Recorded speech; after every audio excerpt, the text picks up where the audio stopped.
A subject of great interest for every believer. Un tema de gran interés para todo creyente son los últimos días. ¿Por qué razón? Porque los tiempos finales hablan de una transición fuera de este mundo hacia el reino de Dios, lo cual debería ser nuestro mayor deseo. Cuando vemos la escritura que estudiaremos hoy en el Evangelio de Lucas, el Mesías nos advierte repetidamente que somos llamados a velar. Les tengo una pregunta. Si Él nos instruye que velemos, eso significa que hay algo que debemos ver. Y esto es porque hay indicadores proféticos que nos dejan saber que nuestra bendita esperanza, el arrebatamiento, ya se está acercando, ¿no es verdad? Aprendamos ese principio tan importante en la Escritura. Y el texto que quisiera que marcaras y recordaras es uno muy importante. Es un verso de esperanza, un verso de ánimo que se encuentra en primera a los Tesalonicenses 5, verso 9. Cuando enseño sobre los tiempos finales, ese es un verso que siempre enfatizo. ¿Por qué? Porque dice allí que ustedes, y se dirige a creyentes, no han sido destinados para ira, sino para salvación. Podemos estar seguros de algo. Nosotros, como creyentes, es decir, aquellos que han aceptado el Evangelio y que han confiado en la obra de la cruz, que son seguidores y discípulos del Mesías Yeshua, o sea, de Jesucristo, nunca jamás experimentaremos la ira de Dios. Pero eso no significa, como vamos a ver en el estudio de hoy, eso no significa que no seremos perseguidos. De hecho, hemos visto una y otra vez a lo largo de la historia de la congregación de los redimidos, es decir, del cuerpo del Mesías, de la iglesia, que aquellos que caminaron fielmente en este mundo son rechazados. La Biblia dice claramente que todos debemos considerarnos como peregrinos y extranjeros en este mundo. ¿Por qué? Porque somos ciudadanos del reino. Y por esa razón, el mundo nos va a rechazar. Este mundo es un mundo de impiedad. Y vendrá un líder que es conocido como el hombre de iniquidad. Él está en contra de los mandamientos de Dios. Sabemos que los mandamientos de Dios no nos hacen justos, pero ellos definen lo que es la justicia para Dios y lo que es la iniquidad. Por lo tanto, Él está en contra de la ley de Dios. Es el hombre de iniquidad y hacia allá se dirige este mundo. Por lo tanto, a medida que nos acerquemos más y más a los tiempos finales, puedes anticipar que habrá cada vez más persecución contra los verdaderos creyentes. Nosotros sufriremos, pero aquí está la clave. Nunca sufriremos nada que tenga que ver con la ira de Dios. Bien, toma tu Biblia y ve conmigo al libro de Lucas, capítulo 21, comenzando en el versículo 8. ¿Recuerdas cómo comencé este mensaje? Dije que en la Escritura, en relación a los últimos días, somos advertidos no solo por el Mesías, sino también por Pablo, Pedro y otros. Somos llamados a velar. Esa es una palabra que implica ser perceptivos, siendo capaces de discernir estas señales de los últimos días. Y aquellos que enseñan que nuestra esperanza bendita, el rapto, podría suceder inesperadamente en cualquier momento, no están de acuerdo con lo que dice la Escritura. Es cierto que nadie sabe el día ni la hora. De hecho, la Escritura dice que este maravilloso evento, cuando Dios va a remover a su pueblo de esta tierra, llegará en un momento que no esperaremos. Eso es verdad, pero lo que debemos comprender es que hay señales, y el Mesías revelará cuáles son. Debemos aprenderlas. Él las revelará para que podamos estar listos, para que podamos saber que el tiempo se acerca y, por lo tanto, para que seamos hallados fieles. Ese debería ser el deseo de todo creyente. Así que leamos juntos esta sección, Evangelio de Lucas capítulo 21, comenzando en el verso 8, donde dice: Pero Él dijo, y el que está hablando por supuesto es Yeshua, nuestro Mesías. Pero Él dijo, mirad. Esta palabra mirad o he aquí, como he dicho antes, es una palabra para percibir. Significa que estás mirando algo, pero hay un aspecto importante de esta palabra. Tú miras, pero ves cosas que te dan entendimiento. Esto será respaldado en unos minutos. Así que dice, pero Él dijo, mirad, que nadie los engañe. Y esta es otra parte muy importante de los últimos días. En los últimos días va a haber un espíritu de engaño que llenará este mundo. Entonces, si no conoces profecía, si no conoces las enseñanzas de los apóstoles, vas a ser engañado. Y tenemos un mandamiento aquí. No dejen que nadie los engañe. Y Él revelará cosas que van a suceder y cosas que los creyentes verán, cosas que preceden la ira de Dios. Eso es lo que se nos promete, nunca experimentar nada que tenga que ver con la ira de Dios. Pero hemos visto a lo largo de la historia de la congregación de los redimidos, la iglesia, que los creyentes sufren por su fe. Deberíamos esperar entonces sufrir en este mundo por nuestra fe, y el Mesías lo enfatizará al hablar de los últimos días. Así que, de nuevo, que nadie los engañe, porque muchos vendrán, y lo que dice literalmente es, sobre mi nombre. ¿Qué significa eso, sobre mi nombre? Bueno, ellos van a ser individuos, son falsos maestros, pertenecen al grupo de falsos profetas, y lo que dice aquí es que van a estar de acuerdo con este nombre de Yeshua. Van a decir que Él en realidad es el Mesías, y aún va más allá de eso diciendo que yo soy. Esa expresión yo soy también habla, desde una perspectiva del Nuevo Testamento, habla de la divinidad del Mesías. Así que vendrán falsos maestros, falsos profetas en los últimos días, y van a decir que Yeshua, Jesús de Nazaret, es el Mesías. De hecho, irán más allá, diciendo que Él es Dios. Todo eso suena muy bien, pero el problema es que quieren engañarte. Y uno de sus trucos es decir, nosotros también creemos que Yeshua es el Mesías. Nosotros también creemos que Él es el Hijo de Dios, completamente Dios. Pero no te equivoques con ellos. Son falsos maestros. Sigamos leyendo. Ellos dirán además, al final del verso 8, que también la temporada o el tiempo está cerca, se ha acercado. Así que ellos dirán de manera incorrecta que el tiempo para el establecimiento del reino está a la mano, que el Mesías viene, y no está hablando aquí de su segunda venida, sino que para los creyentes el rapto está en el horizonte. Pero noten qué más dice al final de este verso. Por lo tanto, no sigan tras ellos, no sean guiados por ellos, no sigan sus instrucciones. ¿Por qué? Porque son engañadores, no son verdaderos creyentes. Como aprendemos en 1 de Juan, serán individuos que saldrán del cuerpo de creyentes. ¿Por qué? Para hacer evidente ante nosotros que nunca fueron creyentes. Como dice Juan en 1 de Juan, si hubieran sido de nosotros, verdaderos creyentes, no habrían salido de nosotros. Así que muchos saldrán de la iglesia, creyendo y formando parte de ese engaño, de esa ilusión, que llenará el mundo entero.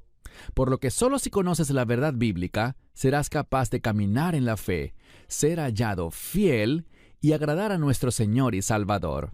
Ahora veamos el siguiente verso, el verso 9. Siempre que oigan de guerras, y la siguiente palabra es muy importante, es una palabra que significa disturbios, conmociones, cosas que se relacionan con el caos.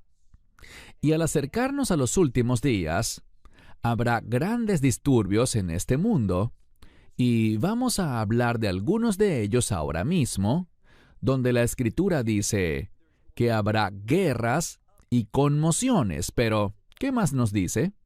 No teman, porque estas cosas es necesario que acontezcan primero. Noten eso, primero. Yo les diría que es muy peligroso simplemente aceptar lo que alguien dice, incluso lo que yo les diga.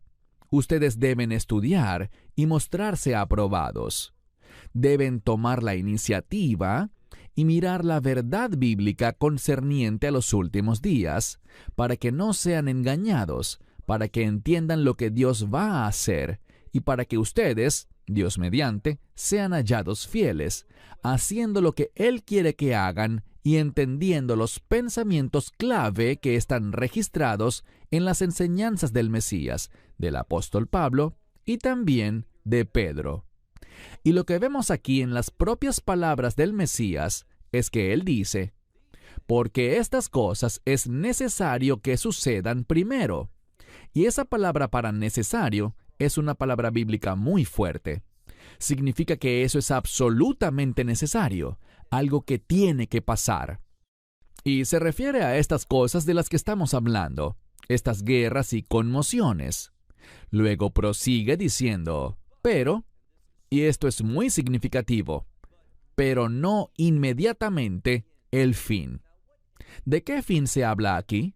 Bueno, esto habla del fin de la era de la iglesia. No piensen que el fin llegará inmediatamente. No. Él nos va a revelar algunas cosas que el cuerpo de creyentes, los verdaderos discípulos del Mesías, van a presenciar con sus ojos y que van a experimentar por sí mismos. Pasemos al siguiente verso, verso 10. Entonces les decía, aquí hay otras cosas que vamos a ver. Nación se levantará contra nación. Les animo a prestar mucha atención a esa palabra traducida como nación. Les sugeriría que si analizamos detalladamente esa palabra, puede significar una nación o un pueblo, pero se entiende mejor como un grupo étnico. Y lo que vamos a ver en los últimos días es que vendrán conflictos étnicos, es decir, no solo guerras, no solo naciones levantándose contra naciones, sino que lo que se nos dice aquí es que va a haber un grupo étnico levantándose contra otro grupo étnico. Lo que vamos a ver, en otras palabras, será un incremento del racismo en los últimos días. Asimismo, dice que habrá otras cosas, sigamos leyendo. Reino contra reino. Así que también un reino, y aquí esto se entiende mejor como un país o una nación, levantándose. Así que tenemos violencia étnica, un grupo étnico contra otro, y esto va a estar sucediendo, este conflicto racial en todo el mundo. Y también habrá guerras donde reinos o naciones se levantarán contra otras naciones. Y nos dice, siguiendo la lectura, pasemos ahora al verso 11. También grandes terremotos en varios lugares, no solo terremotos, sino también hambrunas y pestilencias. Si miramos el pasaje paralelo en el Evangelio de Mateo, y me refiero al discurso del Monte de los Olivos que estamos estudiando, cuyo pasaje paralelo es Mateo 24, Marcos 13 y por supuesto, donde estamos en el Evangelio de Lucas capítulo 21. Bien, en el Textus Receptus es idéntico. Habla de guerras, conflictos étnicos, disturbios, conmociones, así como hambrunas. Pero en el Evangelio de Mateo, encontramos que la mayoría de las Biblias que no siguen el Textus Receptus, sino la versión Nestle Aland, que es un Nuevo Testamento griego diferente, ellas omiten esta palabra.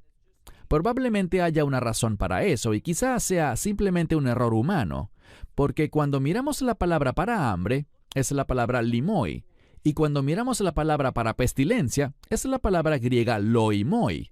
Así que son muy similares las dos, y es razonable creer que una fue omitida en una tradición manuscrita. Pero cuando lo miramos aquí, en el Evangelio de Lucas, vemos que ambas se mencionan, que habrá hambres y que habrá pestilencias, y ambas están en plural. ¿Y qué más nos dice? Una y otra vez vemos algo. Dice, no teman, no tengan miedo. ¿Por qué?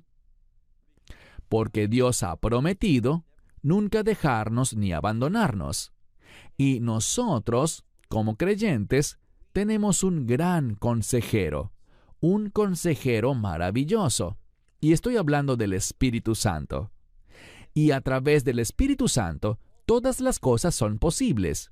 ¿No es eso lo que dice la Biblia? Que con Dios, y ciertamente el Espíritu Santo es el tercer miembro de la Trinidad, con Dios todo es posible. Dios estará obrando en nuestra vida a pesar de las dificultades que vamos a enfrentar. Leemos aquí, no teman, y dice que habrá grandes señales en los cielos. ¿Y qué más? Dice el verso 12, pero antes de estas cosas, antes de todas estas cosas, ¿qué pasará? Muy importante. Y la gente no habla de esto. Quieren decir que estos son los santos de la tribulación, pero eso no es lo que vemos en la Escritura. Dice, antes de todas estas cosas, leyendo en el verso 12, ellos les echarán mano. ¿Con qué propósito? Y los perseguirán, y los entregarán a las sinagogas y a las prisiones. Debemos entender qué significa aquí la palabra sinagoga. Si oímos hoy esa palabra, pensaremos en un templo judío de adoración, pero eso no es en absoluto como se entendía ese término, regresando al tiempo del primer siglo, porque sinagoga ni siquiera es una palabra hebrea, es griega y significa reunirse, congregarse. Es un lugar de reunión. La mayoría de las veces la palabra griega sinagoga no se usaba en referencia a un lugar de adoración, sino como un edificio administrativo, como un centro comunitario, que se usaba para múltiples propósitos, y uno de ellos era la administración gubernamental. Así que lo que está diciendo aquí es lo siguiente. Se está usando un idioma, el griego, en el que la palabra sinagoga, y esto era cierto desde la época en que el imperio griego gobernaba Israel, estas sinagogas, estos centros administrativos, eran usados por personas religiosas judías para la adoración. Pero en el primer siglo, cada vez más vemos que en este contexto está hablando de su uso tradicional y no del coloquial, que es un templo judío de adoración. Está hablando del uso tradicional de esta palabra en el imperio griego, que era como edificio administrativo, y por eso es paralelo aquí con prisiones. Así que los entregarán a sinagogas o edificios administrativos y prisiones, y serán llevados ante reyes y gobernantes. ¿Por qué? A causa de mi nombre. Y yo subrayaría eso. Esto debe ser enfatizado. La única razón por la que estaremos sufriendo será por causa de su nombre. ¿No se han dado cuenta hoy en día que está creciendo cada vez más el desprecio y el menosprecio por ese maravilloso nombre del Señor y Salvador, Yeshua o Jesús?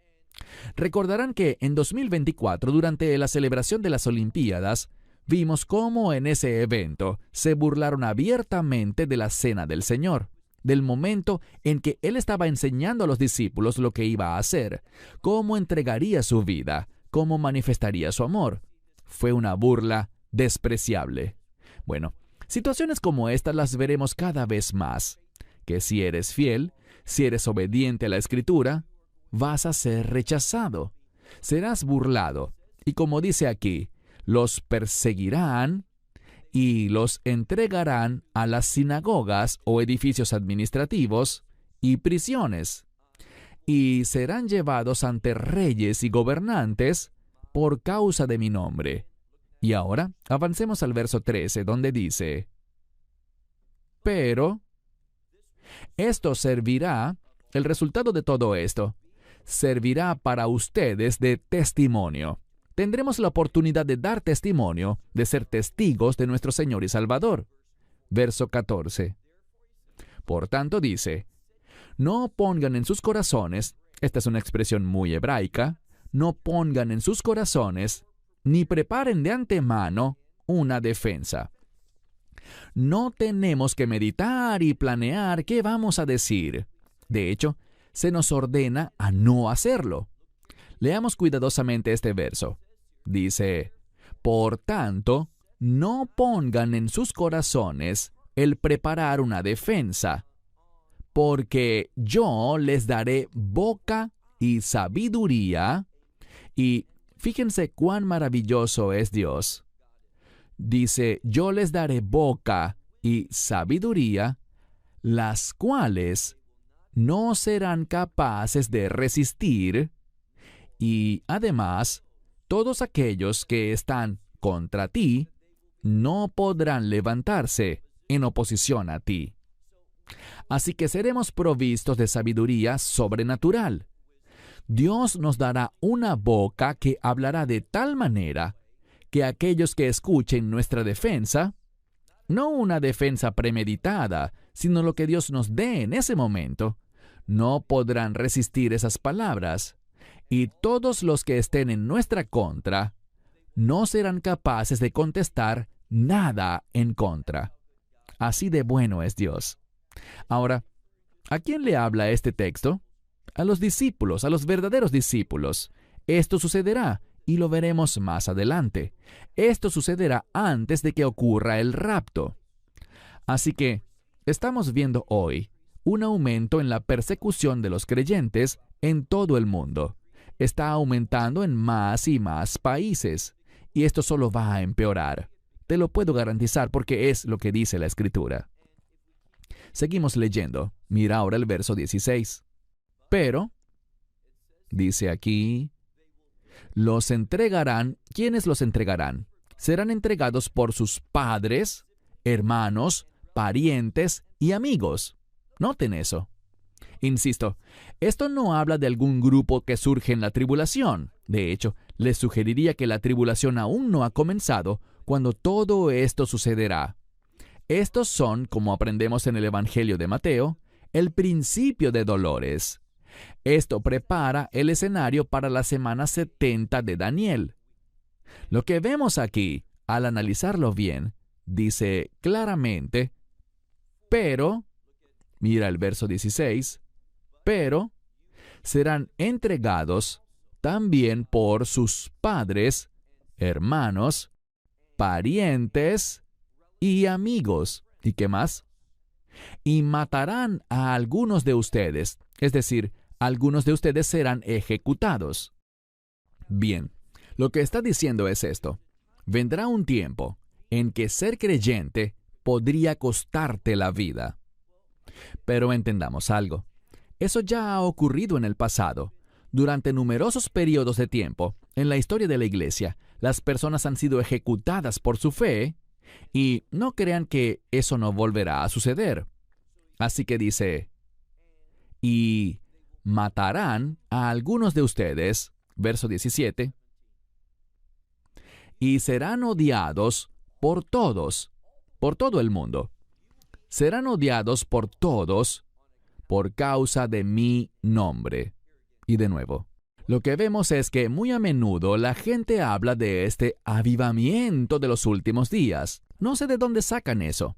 Demuéstrenme bíblicamente que estoy equivocado. ¿Dónde está ese gran avivamiento de los últimos días que ocurrirá después del rapto? Yo no conozco un pasaje que diga eso. Y la gente siempre dice, oh, este es el resultado de los 144,000 evangelistas judíos. ¿Dónde está el versículo bíblico que nos habla de 144,000 evangelistas judíos? No vemos eso en la Escritura para nada. Así que debemos ser bíblicos en vez de simplemente escuchar cosas, repetirlas y creerlas. Debemos estudiar para mostrarnos aprobados. Así que dice, serán odiados por todos por causa de mi nombre. Pero hay un buen mensaje aquí. Verso 18. Dice, pero ni un cabello de sus cabezas perecerá. Ahora el verso 19. Muy importante lo que dice aquí. Leemos, en vuestra perseverancia. Una de las cosas que te diría es que cuando estudias los tiempos finales, y también los capítulos 2 y 3 de Apocalipsis, y muchos otros lugares donde Pedro y Pablo escriben sobre los últimos días, se nos llama a perseverar, se nos llama a soportar, se nos llama a ser vencedores. ¿Por qué? Porque habrá cosas que somos llamados a vencer, habrá cosas que tendremos que soportar, somos llamados a perseverar. Así que dice, mira este verso, el verso 19. En su perseverancia poseerán o adquirirán vuestras almas. ¿Qué significa eso? Significa que pasar por estos tiempos difíciles tendrá un efecto positivo sobre nosotros espiritualmente. Vamos a crecer y madurar nuestra alma, nuestra condición espiritual. ¿Por qué? Porque Dios quiere que seamos una prueba de fuego de la verdad. Y eso implica, a medida que nos acercamos más y más a los últimos días, eso implica estar dispuestos a sufrir por nuestra fe, superar la persecución y soportar los tiempos difíciles. ¿Por qué? Porque sabemos algo. Tenemos una eternidad maravillosa. Y esa eternidad, esta transición, fuera de este mundo hacia el reino de Dios, será una transición difícil para la iglesia y también para Israel. Pero Dios va a mostrarse fiel, y Dios nos dará la fuerza y el poder y la sabiduría y la boca para que testifiquemos adecuadamente en palabra y también en obra, para que la gente vea nuestro compromiso con nuestro Señor y Salvador. Una verdad muy importante que nos anima y nos instruye con respecto a lo que va a suceder en los últimos días. Y, finalmente, les digo una cosa más. Debemos tomar estas palabras en serio, para que sepamos lo que va a suceder y así seamos hallados fieles. Ese debería ser el deseo de todo verdadero creyente. Esperamos que te hayas edificado con el mensaje. Again, we're going to be talking about the end times. Hoy nuevamente vamos a estar hablando sobre los últimos tiempos. Una de las cosas que hace difícil entender los últimos tiempos es cuando no tenemos una buena comprensión de la línea del tiempo para este periodo de la historia. Es decir, realmente no sabemos qué sucederá ni cuándo sucederá. Pero si eres un buen estudiante de la profecía, tanto del Antiguo Testamento como de la profecía que encontramos en el Nuevo Testamento, puedes tener una buena comprensión de estos eventos clave. Por supuesto que no sabremos el día ni la hora de muchas de estas cosas, pero sí sabremos el orden, y eso ciertamente nos traerá claridad. Toma tu Biblia y ve conmigo al libro de Lucas, capítulo 21. Mencioné la semana pasada un término bíblico, y ese es el principio de dolores de parto. Les comenté que estas cosas van a suceder. Son situaciones muy difíciles, pero realmente no podremos ser dogmáticos acerca de cuándo sucederán. Yo creo firmemente que muchos de estos eventos comenzarán antes de esos últimos 7 años, que llamamos con frecuencia la semana 70 de Daniel. ¿Y cuál es el propósito de estos dolores de parto? Ellos prepararán el terreno para el anticristo, con el fin de que el anticristo comience su gobierno, y me refiero principalmente a su imperio. De hecho, la mayoría de los eruditos creen que primero su imperio será establecido y luego, más adelante, él comenzará a gobernar sobre ese imperio. Así que, de nuevo, cuando vemos la Escritura, por ejemplo, en Primera a los Tesalonicenses, capítulo 5, verso 1, Pablo dice, hablando a los creyentes, sobre conocer los tiempos y las ocasiones. ¿Oíste bien? Los tiempos y las ocasiones. No debemos entender esto simplemente como una referencia a los últimos tiempos, pues Pablo hace una distinción. Él habla de los tiempos y las ocasiones.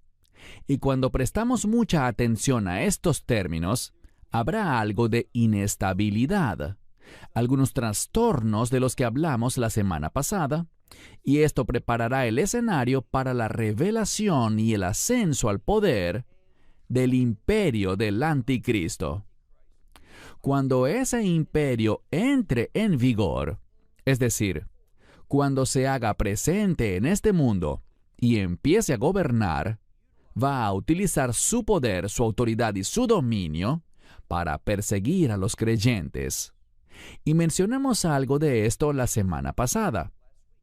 ¿Cuándo, en realidad, llegará el final de este principio de dolores de parto y se marcará el inicio de la semana 70 de Daniel, de esos últimos 7 años? Es muy difícil para nosotros ahora, en este momento, ser dogmáticos acerca de eso. Pero vamos a ver que hay inestabilidad. Habrá conflictos en este mundo, guerras y cosas así.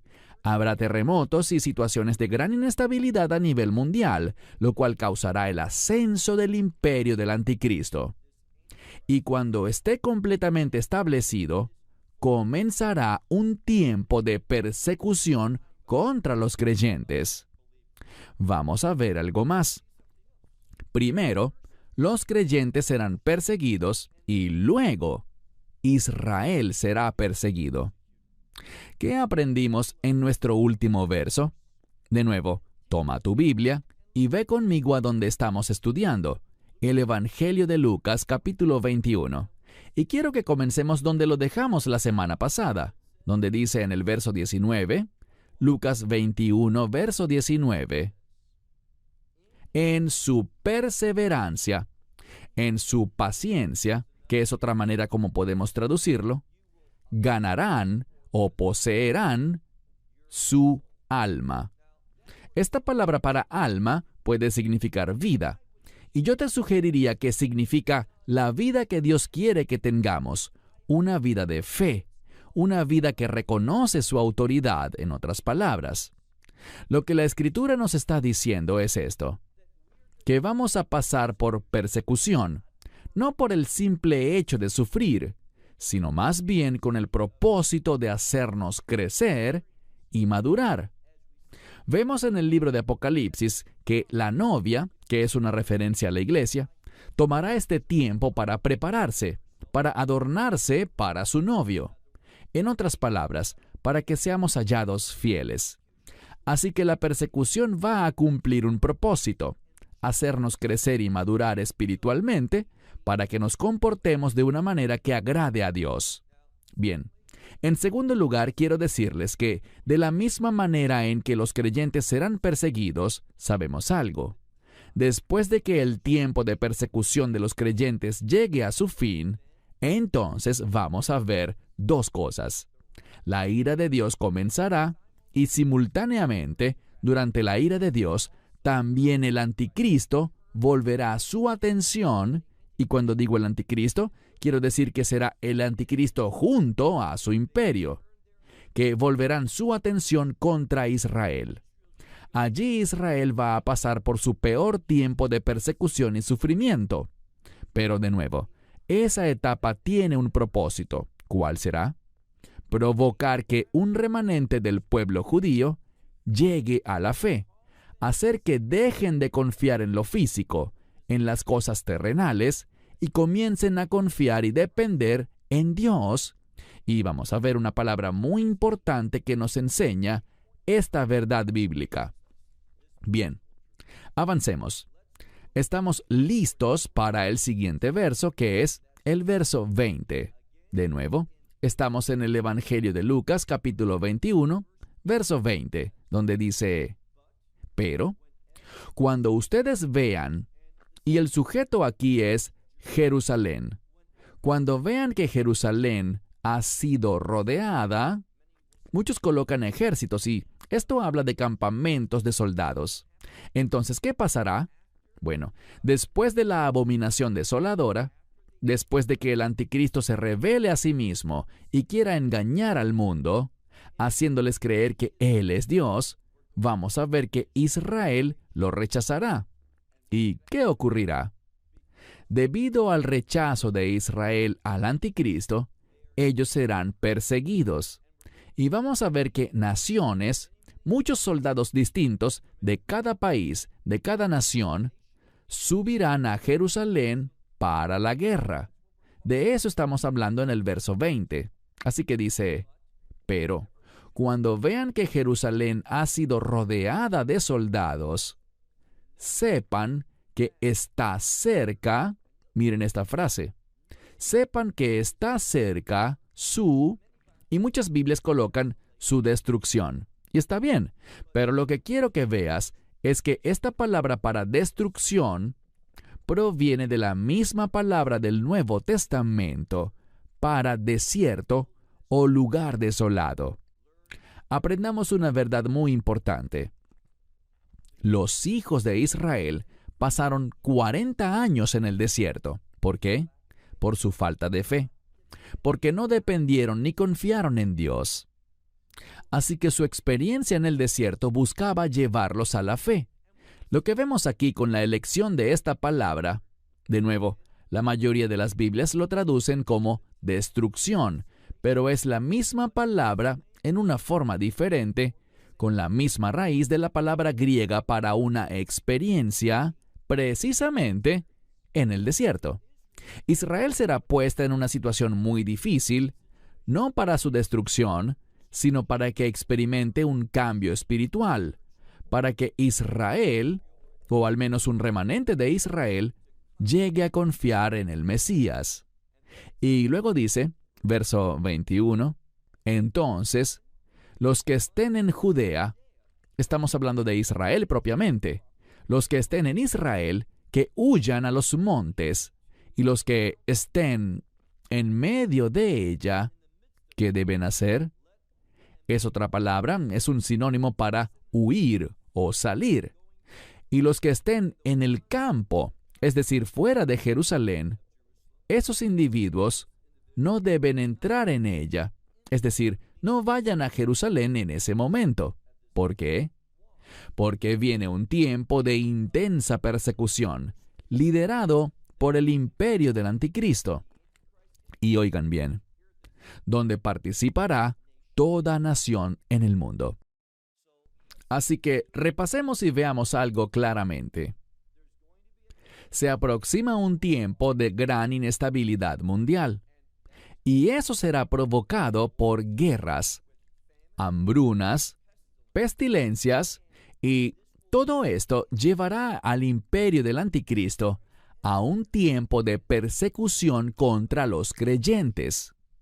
Pero, oigan bien, aunque se nos ha prometido que nunca experimentaremos la ira de Dios, lo que no promete la Escritura es que no seremos perseguidos. De hecho, vimos la semana pasada que seremos odiados, seremos perseguidos, seremos entregados a causa de su nombre. Y Él le está hablando a creyentes aquí. Así que viene un tiempo de sufrimiento por nuestra fe. Y luego sabemos que habrá un evento de transición. Lucas, en su relato, no trata ese tema. Ciertamente en el relato de Mateo y en el de Marcos sí lo vemos. Estoy hablando de un evento muy importante llamado la abominación desoladora, Ha-Shikutz Ha-Meshomem, que se refiere al anticristo entrando al templo, y seamos más específicos, entrando al lugar santísimo, declarándose a sí mismo Dios y queriendo que todos lo adoren a Él y rechacen al Dios de Israel. Bueno, los creyentes no lo aceptarán y tampoco lo hará un remanente de Israel. De hecho, en su mayoría, Israel rechazará su autoproclamación como Dios en ese tiempo de la abominación desoladora, y esto llevará a que Israel sea perseguido. Y mientras Israel está siendo perseguido, recuerden algo que aprendimos de Apocalipsis 7. Israel será sellado. Vemos ese número de reino, los 144,000. Yo creo que es un número que representa a aquellos de Israel que estarán en el reino de Dios. Ellos van a ser sellados. ¿Por qué? Porque estarán en este mundo durante la ira de Dios. Nosotros, por otro lado, cuando digo nosotros hablo de los creyentes, nosotros no estaremos en ese entonces. Como dije la semana pasada, los creyentes nunca jamás experimentaremos nada de la ira de Dios. No estaremos en este mundo. El arrebatamiento sucederá primero y seremos llevados al reino de Dios antes de que comience la ira de Dios. Así que aunque no sabemos el día ni la hora, podemos saber el orden, y es el siguiente. El rapto sucederá, no sabemos el día ni la hora, pero ocurrirá antes de que comience la ira de Dios. Estamos hablando aquí en esta sección sobre Israel atravesando un tiempo difícil, durante el cual los que están en Judea deben huir. Los que están en medio de ella deben salir. Los que están en el campo no deben entrar a ella. ¿Por qué? Mira ahora el verso 22. Porque estos son los días de su... Y esta es una palabra para venganza o vindicación. Lo interesante es que esta palabra, si haces un buen estudio de ella, es la palabra para justicia y para manifestar esa justicia. Por eso Dios va a permitir que Israel pase por algunas experiencias muy difíciles, porque Dios quiere provocar un cambio. ¿Qué tipo de cambio? Un cambio de justicia a partir de esto. Así que Israel va a ser protegida de la ira de Dios, pero no de la persecución del anticristo contra Israel.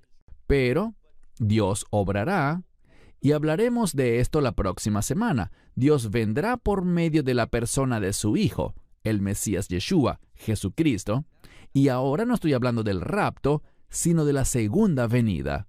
Aprende un principio muy importante. El rapto es para la iglesia, pero la segunda venida es para Israel.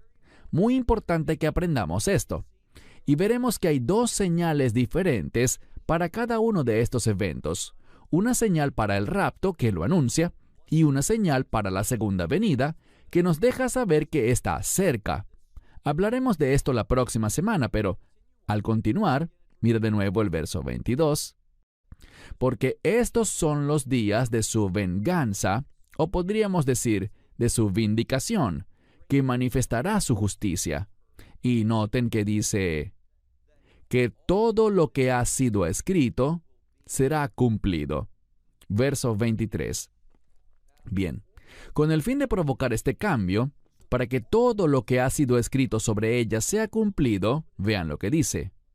Pero hay de las que tienen en el vientre, es decir, que están embarazadas, y de las que crían en aquellos días. ¿Qué aprendemos?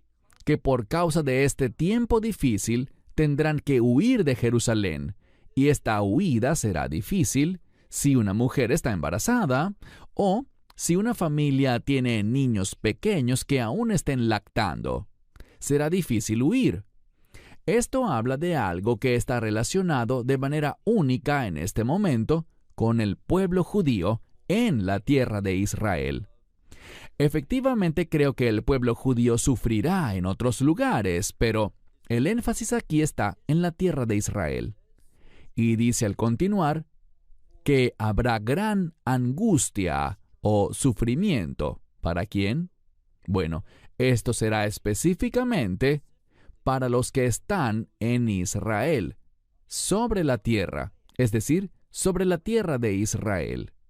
Y si ampliamos esto para hablar del sufrimiento por la ira de Dios, será en todo el mundo. Así que en este punto, los que están sufriendo por causa del anticristo serán principalmente los que están en Israel. No exclusivamente, pero principalmente. Si hablamos de la ira de Dios, que se estará derramando en este mismo tiempo, será sobre el mundo entero. Dios protegerá a Israel de su ira, de manera muy similar a lo que hizo con los que estaban en Gosén durante el tiempo del Éxodo. Así que, continuando, miren lo que dice aquí en la segunda parte del verso 23, donde leemos: y la ira en o entre este pueblo. Esta palabra es ira. Fíjense que no dice persecución, sino ira. Y hay dos maneras de entender esto. Esta es una palabra fuerte para enojo. Cuando miramos la profecía del Antiguo Testamento, tenemos la palabra enojo. El enojo de Dios puede entenderse como su ira. Y también sabemos que esa misma palabra puede usarse con respecto al enojo humano. Así que durante este tiempo, por causa del anticristo, de su imperio, y por causa de la ira de Dios que se derrama, habrá, como dice aquí, leamos con cuidado al final del verso 23, donde dice, y la ira entre este pueblo. Ahora, insisto, Israel será sellado porque atraviesan la ira. Y noten lo que sucederá. Aquí no vemos a Dios ejecutando las cosas que veremos desde el verso 24. Esto lo hará el anticristo.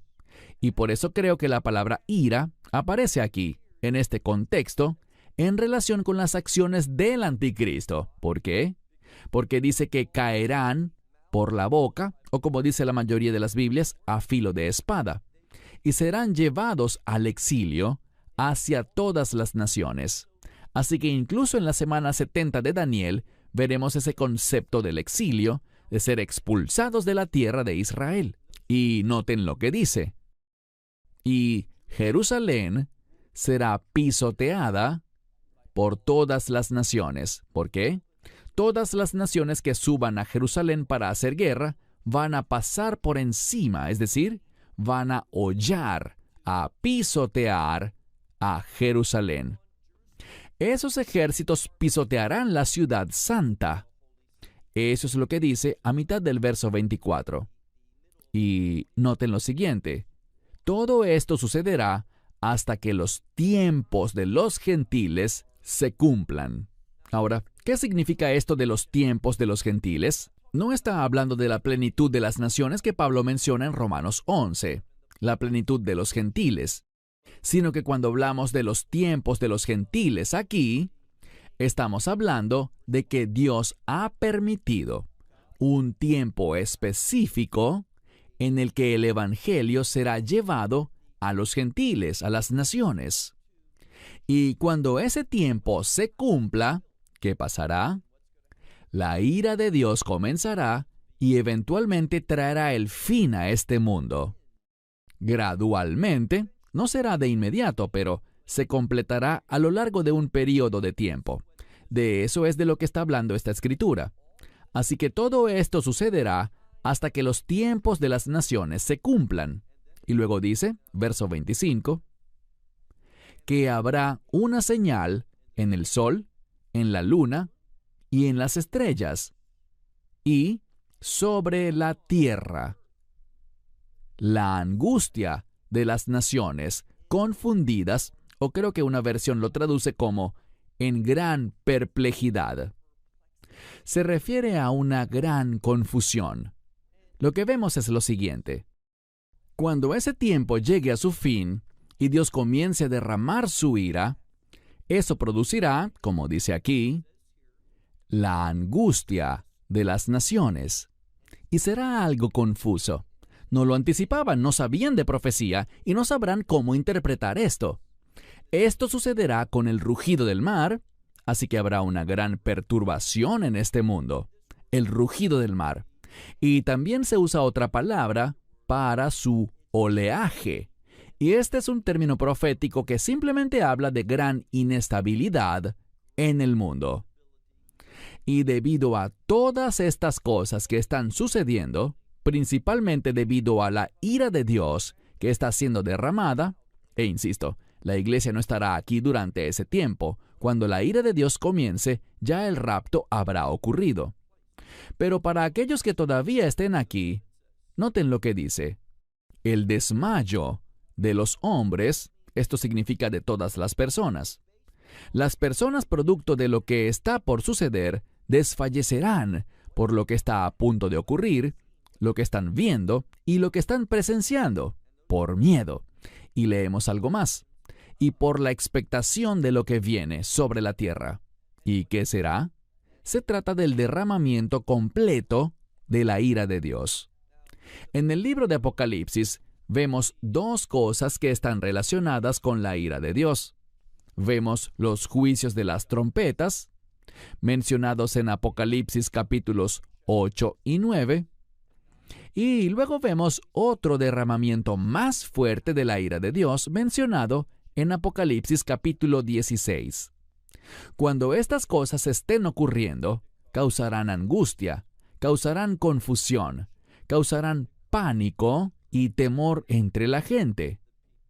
Leamos ahora en el versículo 26, al final, donde dice, porque las potencias de los cielos serán conmovidas. Ellos sabrán que todo esto que está ocurriendo, estas cosas terribles relacionadas con los juicios de las trompetas y los juicios de las copas, tienen su origen en el cielo. No habrá ningún razonamiento humano para darle una explicación a todo lo que estará sucediendo.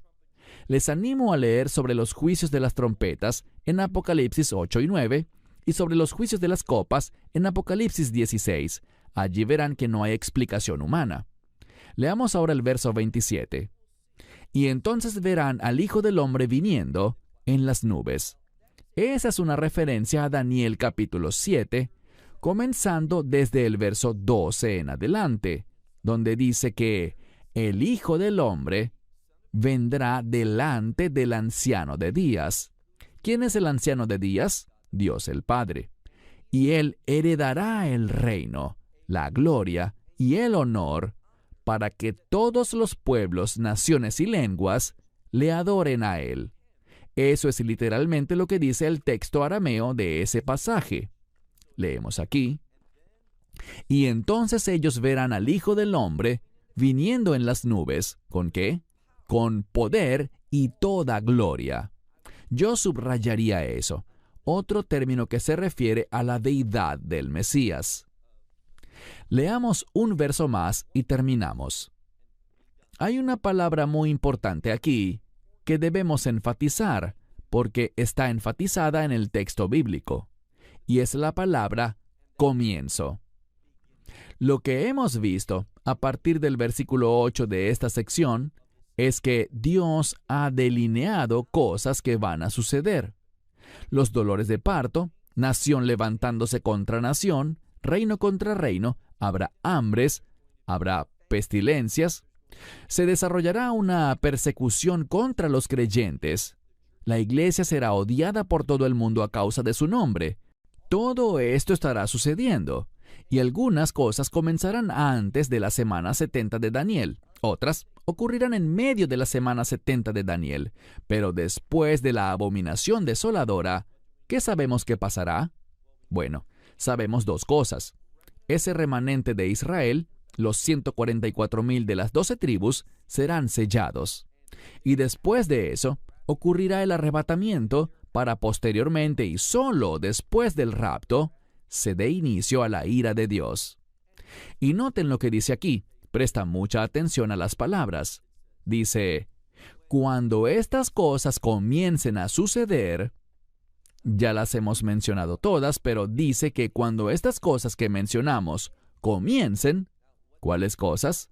Yo te sugeriría las cosas de las que hemos hablado en nuestras últimas 2 lecciones. Cuando todo esto comience, sabremos algo. Sabremos que el tiempo de nuestra esperanza bendita, el rapto, se está acercando, está a las puertas. Por eso dice, cuando estas cosas comiencen a suceder, ¿qué debemos hacer? Levanten sus cabezas, miren arriba, miren hacia arriba y levanten sus cabezas. ¿Por qué? Porque vuestra redención está cerca. Y la palabra redención es una palabra de victoria. Es el resultado de lo que la sangre del Mesías ha logrado. El nuevo pacto es un pacto de redención. El Mesías derramó esa sangre en la Pascua de una manera única, y la Pascua está vinculada con la redención. Y es a través de la obra redentora del Mesías que podemos tener victoria eterna. Así que cuando todo esto empiece, miren arriba y levanten sus cabezas. ¿Por qué? Porque viene la victoria. Buenas nuevas en torno al Mesías y sus promesas para los creyentes en los últimos días. Esperamos que te hayas edificado con el mensaje de hoy y lo compartas. We are now ready for chapter 21. Estamos listos ya para el capítulo 21 del Evangelio de Lucas. Y ese hecho me emociona. ¿Por qué? Si conoces bien tu Biblia, sabrás que el capítulo 21 de Lucas trata principalmente sobre los tiempos finales, lo que muchos llaman los últimos días. ¿Y qué representan los últimos días? Representan una transición, un cambio en el que este mundo, como lo conocemos, llegará a su fin y Dios establecerá su reino. Y la buena noticia para nosotros es esta, que antes de que caiga la ira de Dios sobre este mundo, es decir, su juicio consumidor, ¿qué podemos esperar? Podemos esperar ser removidos de este mundo en lo que se conoce como nuestra esperanza bendita, que muchas personas llaman el rapto o el arrebatamiento. En ese momento vamos a recibir un nuevo cuerpo, un cuerpo perfecto, uno que está perfectamente diseñado para la eternidad en el reino de Dios. Con ese nuevo cuerpo nunca moriremos, no sufriremos enfermedades, no podremos ser heridos y no tendremos la capacidad de pecar. Todo eso debería emocionarte. Todo eso es maravilloso. Y nos habla de un Dios de bendición, que quiere darnos una maravillosa condición eterna. Y sabemos algo, que cuando ocurra el arrebatamiento, seremos llevados fuera de este mundo para ser colocados en el reino de los cielos, pero el cielo es temporal. Sabemos que cuando el Mesías regrese por segunda vez, cuando Él venga para traer el fin de la ira de Dios y del juicio de Dios sobre este mundo, la Biblia dice, por ejemplo, en 1 Tesalonicenses 3:13, que nosotros vendremos con Él y que gobernaremos y reinaremos con el Mesías durante esos 1000 años, conocidos como el reino milenial. Y cuando el reino del milenio llegue a su fin, vendrá un tiempo de guerra y juicio, pero al final vemos que el pueblo de Dios saldrá victorioso. Dios enviará fuego desde el cielo y consumirá al enemigo. Y entonces pasaremos a lo que se llama la Nueva Jerusalén, el estado final y eterno del reino de Dios. E insisto, para todos los que estén allí, la norma será la perfección. No habrá más muerte, ni más enfermedad, ni más llanto, ni dolor, sino que conoceremos la bondad eterna de Dios. Disfrutaremos las promesas y las bendiciones de Dios. Digo todo esto para animarte, porque si estás pensando correctamente, vas a querer saber cuáles son los eventos previos que deben suceder proféticamente y qué enseña el Mesías al respecto. Y no solo el Mesías, sino también Pablo, Pedro, Juan y otros. ¿Qué advierten ellos que debe suceder para que el reino de Dios sea establecido? Primero el reino milenial y luego la Nueva Jerusalén. Si estamos interesados en el reino, estaremos interesados en estos eventos. ¿Por qué? Porque solo cuando sabemos cuáles son, podemos orar adecuadamente para que seamos hallados fieles. Dicho de otra manera, para que seamos hallados viviendo obedientemente en medio de estos eventos de los últimos días. Ahora, sabemos que tenemos una promesa de parte de Dios, y esa es que jamás experimentaremos su ira. ¿Qué nos dice Pablo en Romanos 8, verso 1? Que ya no hay condenación para los que están en el Mesías Yeshua. Y estar en el Mesías tiene que ver con esa relación de nuevo pacto que solo la fe en nuestro Señor y Salvador, Yeshua HaMashiach, Jesucristo, puede producir. Así que toma tu Biblia y ve, como dije, al Evangelio de Lucas, capítulo 21. Noten que vamos a comenzar de una manera interesante. Tal como vemos en el Evangelio de Marcos, al final del capítulo 12, antes del capítulo 13 que habla sobre los tiempos finales, Marcos también usa el mismo evento para introducir los últimos días, lo que el Mesías quiere que aprendamos. ¿Y por qué encontramos este relato? Bueno, lo hacemos por una razón muy específica y aprenderemos cuál es en un momento. Versículo 1 del Evangelio de Lucas, en el capítulo 21. Leemos. Pero al alzar la vista, y esta frase significa reconocer algo, prestar atención y ver, discerniendo algo. De nuevo, pero al alzar la vista vio a los que echaban sus ofrendas en el arca del tesoro. Y este tesoro sería el tesoro del templo. ¿Y quiénes estaban haciendo esto? Bueno, dice los que echaban, y luego se nos dice al final del versículo 1, que estos que estaban haciendo sus donaciones, echando sus ofrendas en el tesoro del templo, eran, ¿quiénes? Los ricos. Bien, la riqueza puede ser una bendición, pero también la riqueza puede traer algunos problemas, porque muchas veces cuando alguien tiene dinero, en lugar de ser un buen administrador o mayordomo de ese dinero comienza a controlarlo. Y las personas comienzan a confiar en sus riquezas en lugar de confiar en Dios. Lo que vamos a ver claramente en los últimos días es que no podemos confiar en el dinero. El dinero no nos ayudará.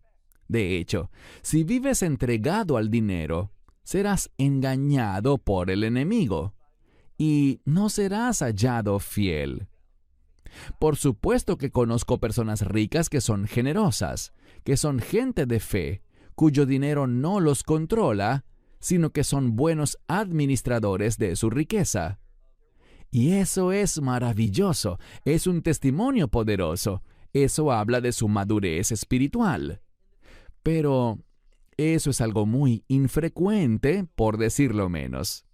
Así que de nuevo vemos que el Mesías prestó atención, él vio, alzó su vista y miró a aquellos que se nos dice que son ricos y echaban sus ofrendas en el tesoro. Insisto, este es el tesoro del templo. Leamos ahora el versículo 2. Pero, esto significa, en contraste con ellos, allí estaban los ricos, pero vamos a ver a otra persona que era lo contrario de estos ricos. Y dice, pero también vio a cierta viuda pobre, y ella está echando allí. Y noten que hay un énfasis en ese lugar, en el templo. Vamos a ver que había muchos que, como en los días del profeta Jeremías, confiaban en el hecho de que vivían en la ciudad donde estaba el templo y tomaban gran consuelo, un falso consuelo, creyendo que debido a que había un templo en Jerusalén, nada malo podría sucederles a ellos. Pero estos individuos estaban totalmente equivocados. Mira de nuevo la escritura. Dice que ella está echando allí 2, y la palabra aquí es leptas. Una lepta es una moneda muy pequeña que incluso podríamos calificar como insignificante. Pero noten que no era una, sino 2, y como siempre los números son importantes en la Biblia. El 2 habla de 2 opiniones diferentes, o podríamos decir 2 opiniones que están en conflicto. Y vamos a ver que hay un contraste aquí entre los ricos y esta viuda pobre en cuanto a su motivación para dar y en cuanto a cómo estaban dando. Ella entonces dio 2 leptas, verso 3. Y él dijo, de cierto les digo que esta viuda pobre, más que todos ellos, es decir, todos esos ricos, echó. Así que ella echó esas 2 leptas, y el Mesías dice, más que todos estos ricos, que todas las ofrendas y donaciones, ella dio más, según el Mesías. Bien, ¿cómo es eso posible? O sea, estos ricos estaban dando muchas ofrendas, y las personas adineradas tienden a dar grandes ofrendas. Ellos estaban allí en el templo con el propósito de adorar. Entonces, ¿por qué diría Yeshua que esta viuda pobre dio más, aunque dio solo 2 leptas? Estas moneditas tan pequeñas que, de hecho, muchos dirían que son monedas insignificantes, 2 leptas, que no equivalen casi a nada. Así que es extraño, es peculiar que Yeshua dijera que más que todos estos, ella dio. ¿Por qué? Ahora Él lo responderá. Versículo 4. Porque todos estos, de su abundancia. Bien, esto tiene que ver con abundancia, hablando de riquezas. Ellos dieron de su exceso. Tenían mucha riqueza y por lo tanto dieron mucho, pero realmente no les afectaba en el día a día. Ellos eran ricos y podían hacer grandes donaciones, pero lo hacían de su excedente, lo hacían de su abundancia. Esto es un contraste con respecto a la viuda pobre. ¿Por qué? Bueno, ellos dieron de su abundancia al tesoro, es decir, sus ofrendas a Dios, pero ella, y de nuevo en contraste, recuerden el número 2, en contraste, ella de su, y noten la siguiente palabra, de su pobreza. Ella dio de su pobreza todo su sustento o el sustento de su vida. La palabra aquí para vida es la palabra bios, de donde obtenemos la palabra biología. Biología es el estudio de la vida. Y lo que la Escritura está diciendo aquí, y el Mesías está enfatizando esto para ti y para mí, para el lector, es que esta viuda pobre dio todo lo que tenía en su vida. Ella dio y no le quedó nada más que dar. ¿Por qué eso es diferente? Porque su ofrenda decía algo. Mientras que los ricos, y de nuevo, no hay nada de malo en tener riquezas. Lo importante es cómo usas tu riqueza, cómo administras esa riqueza. Pero aquellos que son ricos tienden a confiar en su riqueza. Y por lo tanto, ellos daban, tal vez daban grandes ofrendas, mucho dinero, pero aún les quedaba mucho en exceso. Por lo tanto, lo que ofrendaban no les impactaba en su día a día. Mucho quedaba en sus arcas. Pero esta viuda, ella dio todo lo que tenía en su vida. ¿Y por qué eso es importante? ¿Por qué Yeshua enfatiza esto? Porque al dar a Dios, estaba confiando en Él. No tenía nada más en qué apoyarse. La forma en que ella dio demostró su confianza en Dios y no en ningún activo financiero que pudiera tener. Ella confiaba en Él. Y recuerden, cuando confiamos en cualquier cosa que no sea Dios, vamos a ser fácilmente engañados por el enemigo. Ahora, noten algo más. Dice aquí que ella dio todo el sustento de su vida.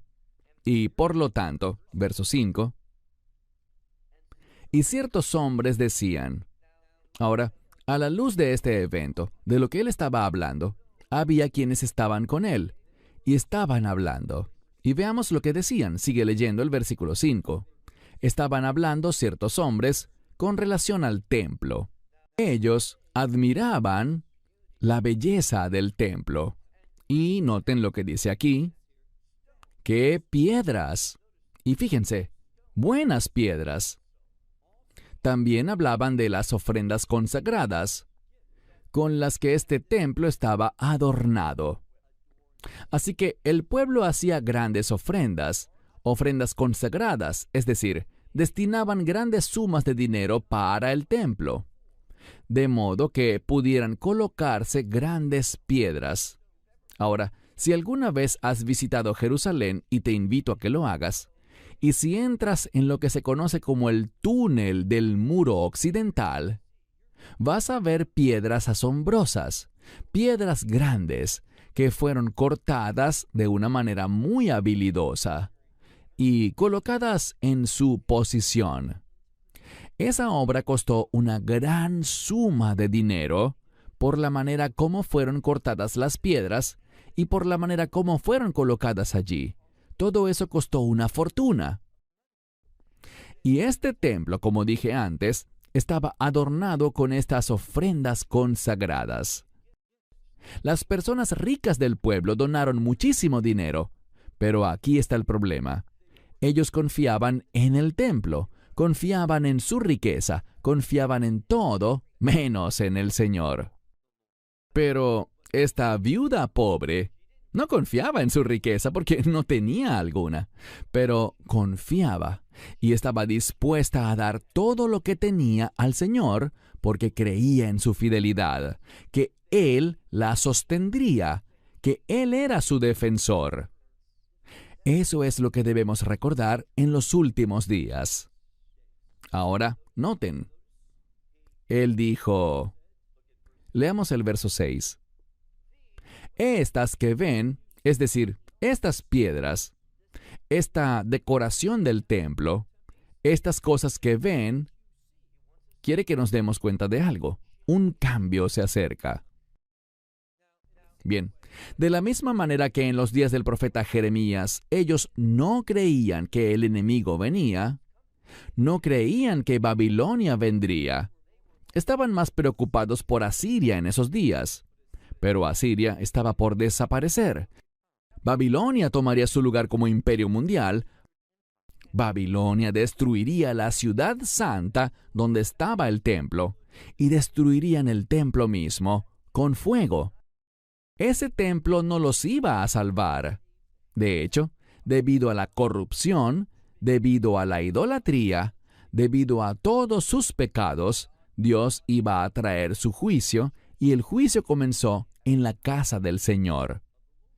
Así que estas personas confiaban en su riqueza, confiaban en el hecho de que su riqueza podía construirles un edificio tan glorioso como este templo. Y sabemos que el rey Herodes, que no era judío, sino edomita, y Dios dice mucho sobre los edomitas, él fue el catalizador que hizo posible la construcción de ese templo que existía en los días del Mesías, un templo que tomó más de 40 años en completarse. ¡Qué gran esfuerzo! Y era glorioso desde la perspectiva del hombre. Pero ¿qué dice el Mesías? Mira el verso 6. Dice, estas cosas que están viendo, vendrán días en los que no quedará piedra sobre piedra que no sea derribada. ¿Escuchaste eso? Él profetizó la destrucción de este templo.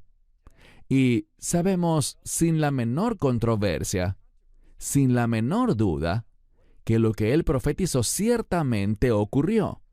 Porque en el año 70 después de Cristo, los romanos rodearon Jerusalén. Destruyeron la ciudad, llevaron al pueblo al exilio, asesinaron a muchas personas y destruyeron ese templo. Ese templo que tardó más de 40 años en ser construido, fue derribado piedra por piedra. Y si vas a Jerusalén hoy en día, sí, puedes ver algunas de sus hermosas piedras en el muro de contención, y también podrás ver las piedras que fueron derribadas, tal como dijo el Mesías, que rompieron las calles, abollaron las calles a lo largo de las excavaciones del sur en la ciudad vieja. Todo esto, lo que él dijo, fue el resultado de que anunció la verdad. Ahora, pongamos algo muy en claro. ¿Por qué habló sobre la destrucción de Jerusalén en el año 70 después de Cristo? Él no habló allí sobre los últimos días. Poco después sí lo hizo, y esto es lo que él quiere que sepamos. Es un principio muy importante. Verán, muchos piensan erróneamente que lo que él dijo después, lo que vamos a estudiar en las próximas semanas en Lucas capítulo 21, se trata todo del año 70 después de Cristo, pero no es así. Se trata de los últimos días. Y la razón por la cual él habló sobre la destrucción del templo que ocurrió en el año 70 después de Cristo fue para enseñarnos algo. De la misma manera que él profetizó con perfección y exactitud lo que sucedería 40 años después, en el año 70 después de Cristo, con la destrucción del templo por Tito y los romanos, así también será perfecta y exacta su profecía en cuanto a lo que anunciará sobre los últimos días. Entonces, él dio evidencia de que podemos confiar en él, de que podemos confiar en su palabra, que lo que él dice en verdad sucederá. Y por lo tanto, encontramos algo. Mira ahora el versículo 7, nuestro último versículo. Pero ellos le estaban preguntando, diciendo, Maestro, por tanto, ¿cuándo ocurrirán estas cosas? Bien, vamos a ver que ellos quieren saber cuándo será destruido ese templo. Cuando analizamos la Escritura, y veremos esto en lo que el Mesías nos dirá en las próximas semanas, una vez más, Él va a mostrarnos que fue perfectamente exacto en su profecía con respecto a aquel templo, por lo cual, en cuanto a su profecía para los últimos días, debemos entender que también será perfectamente exacto. Que todas estas cosas que vamos a encontrar en las próximas semanas sobre los tiempos finales, debemos creerlas. Si Él fue exacto en su profecía sobre el 70 después de Cristo, también lo será en cuanto a los eventos de los últimos días. Entonces dice que le preguntaron diciendo, Maestro, ¿cuándo entonces sucederán estas cosas? ¿Y cuál será la señal de que estas cosas deben suceder? Bien, ellos quieren saber, y lo que Él va a revelar, como dije, en nuestros estudios durante las próximas semanas, es que lo que ocurrió en el año 70 después de Cristo nos da un punto de vista, una perspectiva para lo que sucederá en los últimos días. Y estas cosas van a ser difíciles. Estas cosas van a requerir que confíes en Él, y no en la riqueza que puedes poseer o en cualquier cosa física. Podemos avanzar rápidamente y mirar lo que dice Juan en el libro de Apocalipsis. Juan nos dice que en un momento, él usa la palabra hora, pero a veces una hora no significa literalmente 60 minutos en la Biblia, sino que habla de un espacio de tiempo. Y lo que la palabra de Dios nos dice en Apocalipsis capítulo 19 es que en un momento toda la riqueza de este mundo se volverá nada. No tendrá valor. Les he compartido antes algo sobre el dinero.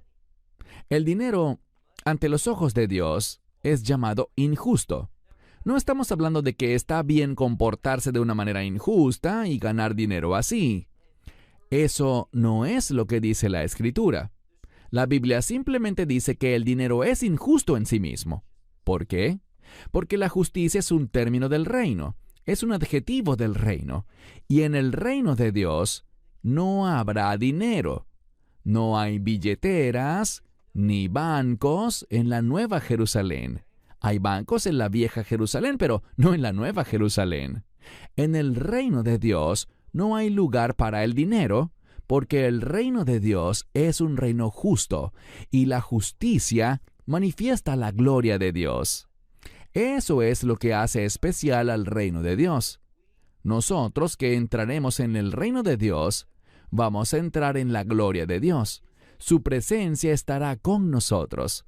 No habrá dinero allí. Por lo tanto, no confíes en la riqueza.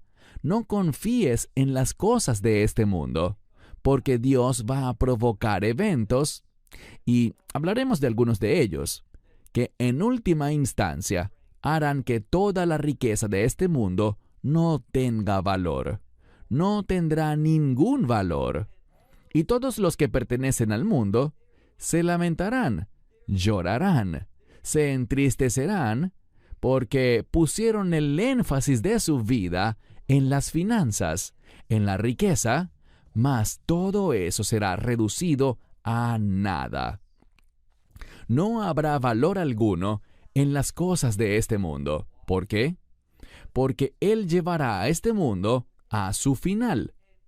La buena noticia que tenemos es esta. En las próximas semanas vamos a ver lo que nuestro Señor y Salvador, lo que nuestro Mesías enseñó sobre lo que va a suceder en los últimos días, para que podamos tener una perspectiva de reino, para que entendamos los eventos de los últimos días que van a provocar esa transición para salir de este mundo y entrar al reino de Dios. Lo diré de otro modo, para que entendamos qué es lo que provocará el final de la iglesia en este mundo, y la forma como seremos sacados de este mundo antes de la ira de Dios para ser llevados al reino de los cielos, donde tendremos un tiempo de celebración, ese grandioso y maravilloso banquete de bodas. Y cada vez que se menciona una boda en la Escritura, una boda es sinónimo de gozo. Él va a sacarnos de este mundo y llevarnos a un lugar de regocijo, de alegría, de felicidad y de bendición. Y el aspecto clave de esta bendición es este, que vamos a estar en su presencia. Por eso es por lo que siempre debemos esforzarnos, por vivir de una manera y conducirnos de una manera que nos deje saber que Él está con nosotros y no haciendo cosas que lo hagan alejarse de nosotros. Él prometió nunca dejarnos ni desampararnos, pero cuando hacemos cosas contrarias a su voluntad, eso va a poner una distancia entre nosotros. No vamos a experimentarlo como Él quiere que lo experimentemos. Así que comprometámonos con este estudio y aprendamos los eventos de los últimos días para que estemos listos y seamos hallados fieles. Esperamos que te hayas edificado con el mensaje.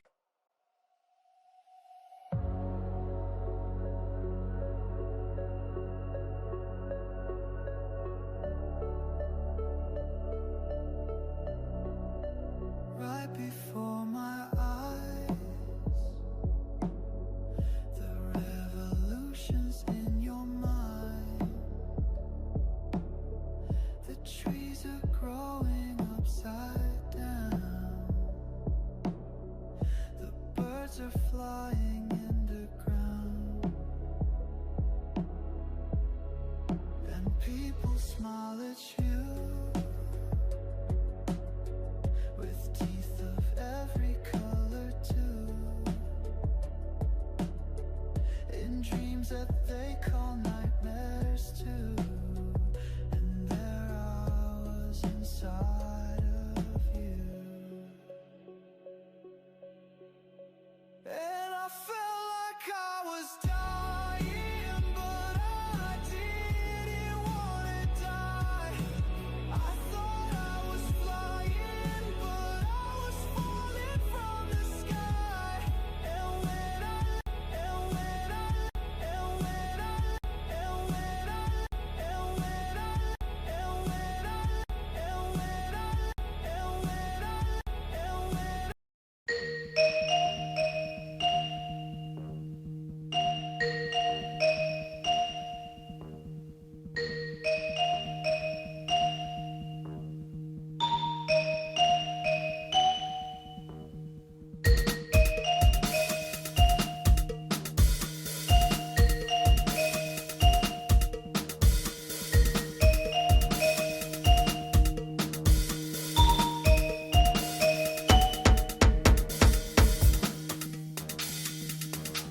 chung một nhà từ đó chẳng ngại gần xa. Sóng gió nào cũng sẽ qua, miễn là có em ở đây cùng ta. Năm ngoan nghe anh vỗ về, vỡ tuyệt vời không chỗ chê. I'm lucky man, có được em như lành chung số đề. I was a playboy, nhưng đó là anh trước đây thôi. Không còn muốn đi đêm, muốn ở nhà cùng em ngắm mây. Trôi tay đang chặt tay, nhìn mắt em lánh đủ say rồi. Đóng chặt cửa lại rồi làm gì tiếp theo em sẽ biết ngay thôi.